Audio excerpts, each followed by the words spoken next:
Justement, quels sont les 4 principes? Alors, il y a 4 principes qui sont le principe de la libre convertibilité des francs CFA hier en francs français et aujourd'hui en euros. Deuxième principe, le principe de la fixité des parités entre le franc CFA et l'euro. Troisième principe, c'est le principe de la centralisation des changes qu'on appelle les comptes d'opération. Et enfin, le 4e principe, c'est le principe de la libre transférabilité des capitaux de la zone franc CFA vers la France. Alors dans ce cas, professeur, on va s'attarder un petit peu sur les 4 principes que vous avez énoncés tout à l'heure pour essayer de comprendre bien le fonctionnement. Par exemple, pour ce qui est du principe de la libre convertibilité, qu'est-ce que ça signifie? Ça veut dire ceci. Le principe de la libre convertibilité veut dire que le franc CFA est convertible. Ça veut dire qu'hier, celui qui avait 100 francs CFA, c'est-à-dire après la dévaluation, pouvait avoir facilement 1 franc français. Aujourd'hui où nous parlons, celui qui a 1 euro, il peut avoir accès à 655,957 francs CFA. Et que quiconque prend des francs CFA et vient par exemple en France, il peut facilement accéder, il peut aller dans un bureau d'échange pour convertir ses francs CFA en euros. La réalité, elle est différente. Pourquoi? Premièrement, le franc CFA n'est pas convertible. Il suffit de demander à n'importe quel Africain qui a dans sa poche des francs CFA, qui se présente par exemple à l'aéroport Charles de Gaulle de Paris, à un bureau d'échange comme les autres. Quand son tour arrive, il fait sortir, il présente les francs CFA. On dit non, on ne convertit pas ça, on ne le connaît pas. Ça veut dire que le franc CFA, fondamentalement, n'est pas convertible. Ça, c'est le premier aspect négatif. Deuxième aspect négatif, c'est que lorsqu'on est, par exemple, un Ivoirien, on a des francs CFA, et qu'on va dans un pays de l'Afrique centrale, comme par exemple le Cameroun ou le Gabon, eh bien, lorsqu'on veut faire des courses, on veut acheter, non, ce n'est pas convertible. Et pourtant, il s'agit toujours du franc CFA. Et pourtant, il s'agit du franc CFA. Ça veut dire que la France a pris les dispositions pour cloisonner commercialement ces deux zones monétaires. D'accord. Or, l'Afrique est appelée à commercer avec elle-même. Les Africains doivent commercer entre eux. Donc, voilà déjà un inconvénient majeur qu'on peut vérifier. D'accord. Et le principe alors de... Troisième inconvénient, parce qu'il y a plusieurs inconvénients, on va les énumérer. Troisième inconvénient, c'est que la France se dit, comme c'est elle qui convertit les francs CFA, qui donne la garantie, parce que c'est ça, qui donne une garantie de convertibilité des francs CFA en euros, alors elle justifie sa présence au conseil d'administration. Alors que nous voyons sur le terrain qu'elle ne garantit rien du tout. Mais mieux, ce qui est même plus grave, c'est qu'on fait comprendre aux Africains que c'est la France qui donne cette garantie qui, de surcroît, est illimitée. Nous disons que c'est faux. Pourquoi? Parce que, d'abord, il faut que les Africains comprennent que les francs CFA sont fabriqués non pas, l'usine qui fabrique les francs CFA ne se trouve pas sur le sol africain, mais se trouve en France, précisément à Chamalières, près de Clermont-Ferrand. Donc, c'est la France qui décide quelle est la quantité de monnaie à faire circuler dans les pays africains. Donc, elle ne prend aucun risque. C'est-à-dire, si par exemple, elle a décidé de faire circuler, admettons, 100 milliards, eh bien, ce sont les 100 milliards qui vont circuler, mais elle ne se trouvera jamais en face au-delà de 1000 milliards, au-delà de 100 milliards, pour dire que je me retrouve dans une situation où je suis obligé de convertir. Là, il n'y a aucun risque. Mais mieux, au moment où nous parlons, la France utilise ce qu'on appelle l'euro. Si demain, les Africains présentent, on va arrondir, 656 000 milliards de francs CFA à la France, eh bien, l'équivalent, c'est 1000 milliards d'euros. Il est évident que la France ne peut pas donner les 1000 milliards d'euros aux Africains pour deux raisons. Première raison, c'est que la France n'a pas le pouvoir de produire, de fabriquer les héros. Les héros se fabriquent à Francfort, en Allemagne. Donc, elle ne peut pas. Deuxièmement, on connaît les difficultés financières de la France.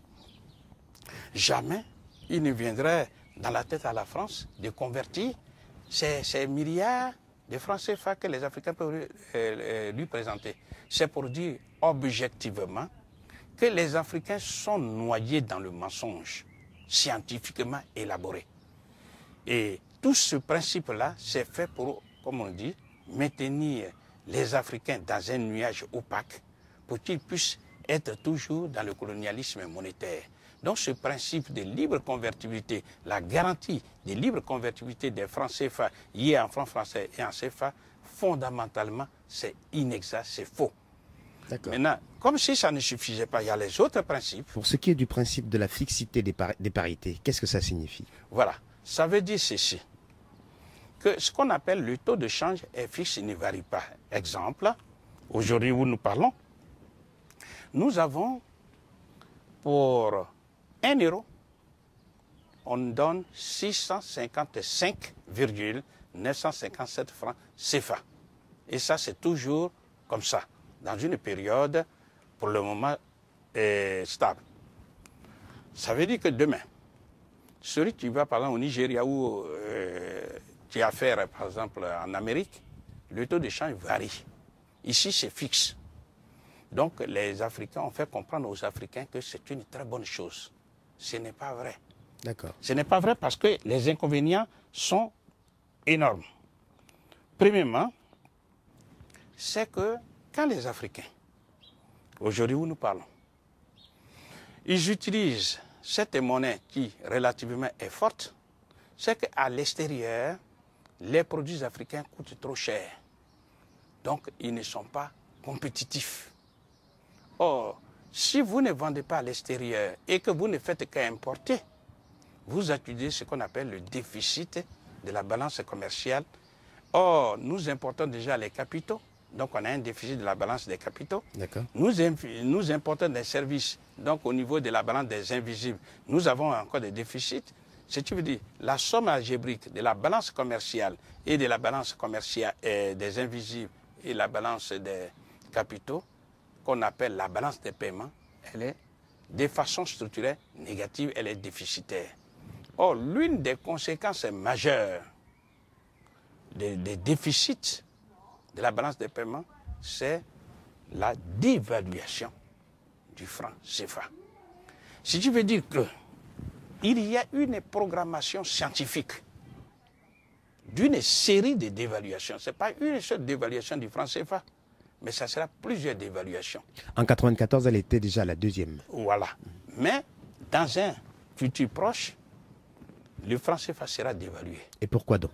Parce que, comme je viens de le dire, les Africains vont accuser des déficits de la balance des paiements. Parce que quand vous importez plus que vous n'exportez, lorsque vous importez, ça veut dire que vous achetez à l'extérieur.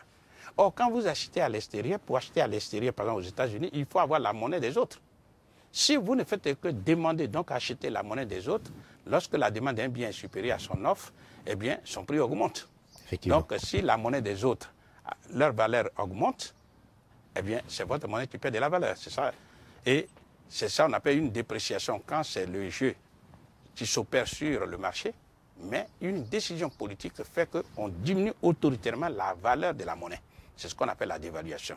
Donc, scientifiquement, c'est justifié la dévaluation, les dévaluations qui vont venir. Et cela est d'autant plus intéressant pour l'Europe parce que l'Europe est en train de construire. L'Europe s'enrichit des pays pauvres de l'Europe de l'Est. Oui, donc, professeur, vous disiez que l'Europe s'enrichit des pays pauvres de l'Europe de l'Est. Qu'est-ce que ça veut dire, finalement? Oui, ça veut dire que ces pays pauvres de l'Europe de l'Est doivent être construits pour éviter une troisième guerre mondiale ici.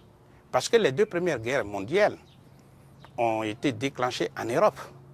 Donc, dans le projet de construction de l'Europe, ce qu'on appelle l'Union européenne, il s'agit de développer ces pays-là, pauvres, qui intègrent l'Europe occidentale. Or, pour développer ces pays, il leur faut des matières premières, lesquelles matières premières doivent être prises non pas en Asie, ni en Australie, encore moins aux États-Unis, mais en Afrique. Et tout le processus est mis en place pour que ces matières premières-là soient prises gratuitement. C'est-à-dire, aujourd'hui, pour 1 euro, il faut 655,957 francs CFA, que je vais arrondir par commodité à 656 euros CFA. Bien. Si on prend 1 milliard d'euros, eh bien, l'Européen, dès qu'il arrive en Afrique, ça lui fait 656 milliards. Je reprends, pour 1 euro, il faut 656 francs CFA. Ce qui veut dire, si on prend, je vais dire 1000 milliards, non, disons 1 milliard même, un seul milliard d'euros, arrivé là-bas, ça devient 656 milliards. De francs CFA. De francs CFA, qui, divisé par 500 francs CFA le kilo de café, eh bien, on voit bien ce que ça donne. Bien.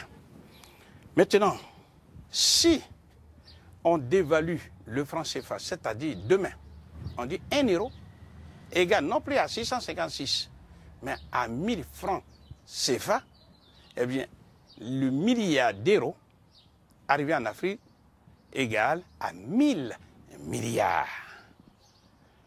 Alors, vous voyez bien que avec les 1000 milliards de francs CFA, divisé par 500 francs, ils vont acheter 2 millions de tonnes de kilos de café.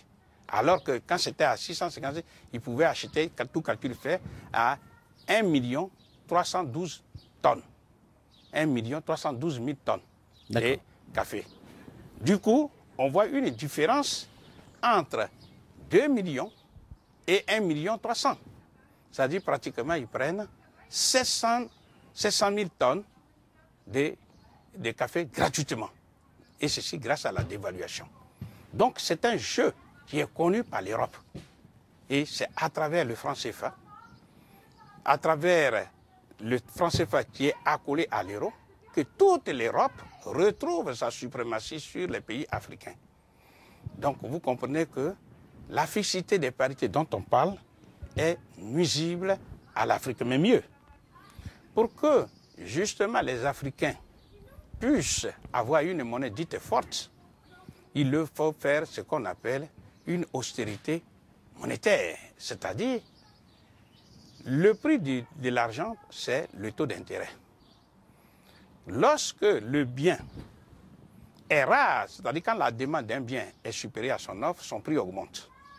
Il en est de même pour la monnaie. Quand la demande d'un bien est supérieur à son offre, puisque son prix augmente, ici le prix de la monnaie, c'est le taux d'intérêt. Donc, on augmente le taux d'intérêt en Afrique. Ce qui est surtout terrible, c'est que les Africains sont contents d'avoir une monnaie forte. C'est-à-dire, ils disent par exemple que voilà, nous avons une monnaie forte qui est le franc CFA, donc ça va nous développer. Ce n'est pas vrai. Pourquoi? Il suffit d'ouvrir les yeux. Au moment où nous parlons, pour avoir 1 euro, la Corée du Sud donne 1500 won, won étant la monnaie de la Corée du Sud. C'est-à-dire, la monnaie de la Corée du Sud est pratiquement 2 fois plus faible que le franc CFA.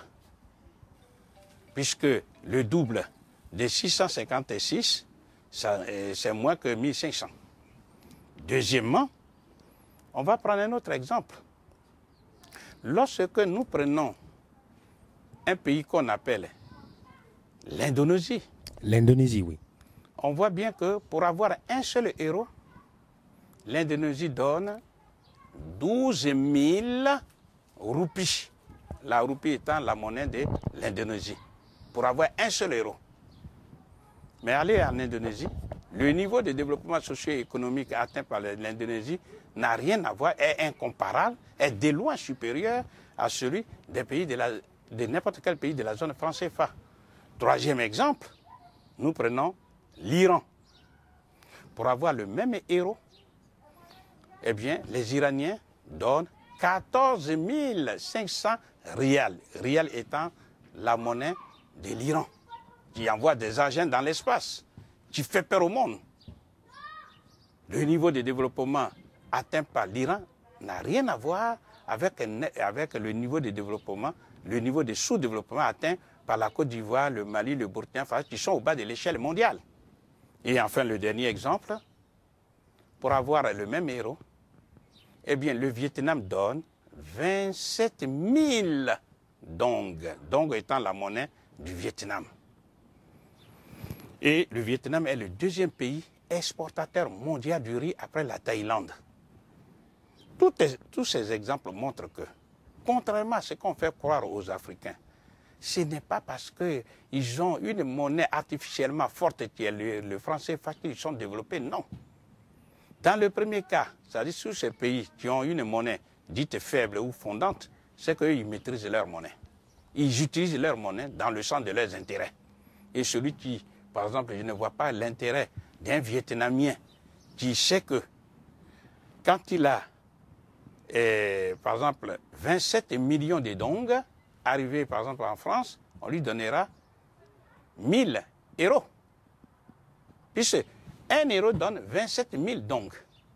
Donc 1000 euros donne 27 millions de dong. Oui, effectivement. Je ne vois pas quel est l'intérêt pour le Vietnamien de venir prendre chez lui 27 millions de dong pour venir se retrouver avec 1000 euros qui est en dessous du SMIC. Le Vietnamien a un intérêt objectif à utiliser son argent chez lui. Il construit ses maisons, ses palais, tout ça. C'est ça un des intérêts majeurs. Or, dans les pays de la zone franc CFA, ils sont en train de souffrir inutilement. Ils font de l'austérité monétaire, l'austérité budgétaire, tout ça parce qu'ils se complètent dans une situation d'esclavage monétaire. Et alors, donc, nous voulons simplement dire à nos compatriotes africains d'ouvrir les yeux. On n'a pas besoin d'être un économiste. Il suffit d'aller sur Internet et de voir tout ça. Tout est écrit. Il n'existe pas sur la Terre un seul pays qui s'est développé sans sa souveraineté monétaire. Alors, nous avons parlé des deux principes, à savoir le principe de la libre convertibilité, qui pour nous est une illusion, le principe de la fixité des parités, qui encore fait beaucoup de constitue un handicap majeur, parce qu'il y a un élément qu'il faut souligner, c'est que quand les pays africains ont par exemple leurs recettes libellées en dollars, et que le dollar est plus faible que l'euro, ou bien l'euro est plus fort que le dollar, eh bien, quand ils se convertissent en euros, ils perdent de l'argent. D'accord. Donc, tout ça, il y a beaucoup d'inconvénients majeurs. Et comme si ça ne suffisait pas, il y a le principe de la centralisation des champs qui est même le principe le plus dangereux parmi tous les trois autres principes que nous avons vus. Ce sont des principes que nous développerons la prochaine fois, notamment le principe de la centralisation des charges, c'est-à-dire ce que l'on appelle couramment les comptes d'opération. Ensuite, on parlera pour la prochaine fois de la libre transférabilité des capitaux. Et bien sûr... nous proposerons des solutions, des solutions qui, nous savons, si elles sont appliquées, l'Afrique connaîtra un autre sort, mais un sort meilleur que celui qu'elle connaît aujourd'hui. D'accord. Je vous remercie. Merci beaucoup, professeur, et à très bientôt. Merci.